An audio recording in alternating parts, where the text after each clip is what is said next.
خنزیر کھلانے والا ظالم بادشاہ۔ پرانے زمانے میں بنی اسرائیل کا ایک بادشاہ تھا جو کافر ہونے کے ساتھ ساتھ بہت ظالم بھی تھا، جو لوگوں کو خنزیر کا گوشت کھانے پر مجبور کرتا، اور جو آدمی انکار کرتا تو اسے سخت سے سخت سزائیں دے کر ہلاک کروا دیتا۔ پھر اس زمانے کے سب سے بڑے عابد کو بادشاہ کے پاس لایا گیا۔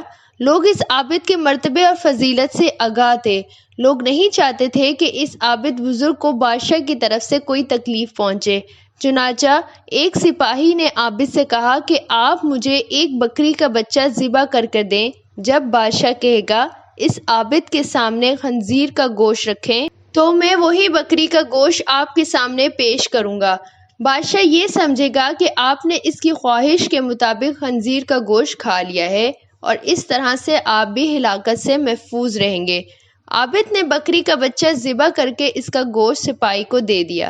جب عابد کو بادشاہ کے سامنے لایا گیا تو بادشاہ نے حکم دیا کہ خنزیر کا گوشت لایا جائے۔ منصوبے کے مطابق تو اس سپاہی نے بکری کا گوشت عابد کو پیش کیا۔ بادشاہ نے کہا، میرے سامنے خنزیر کا گوشت کھاؤ۔ عابد نے کہا کہ میں ہرگز نہ کھاؤں۔ یہ سن کر سپاہی نے اشارے سے بتایا کہ یہ وہی بکرے کا گوشت ہے جو آپ نے دیا، آپ بلا جھجک کھا لیں۔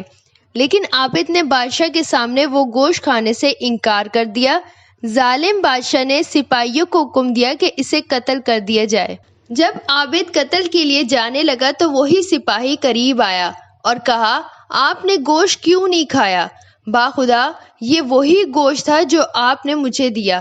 عابد نے کہا کہ ایسی کوئی بات نہیں، بلکہ میں اس بات سے ڈر گیا تھا کہ لوگ میری وجہ سے فتنہ میں مبتلا نہ ہو جائیں، کیونکہ جب بھی کسی کو خنزیر کا گوشت کھانے پہ مجبور کیا جائے گا تو لوگ کہیں گے کہ فلاں عابد نے تو مجبور ہو کے حرام گوشت کھا لیا تھا، لہٰذا ہم بھی کھا لیتے ہیں۔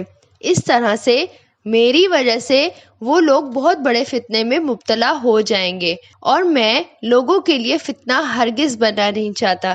یہ کہہ کر وہ عابد خاموش ہو گیا اور جلاد نے اس کا سر تن سے جدا کر دیا۔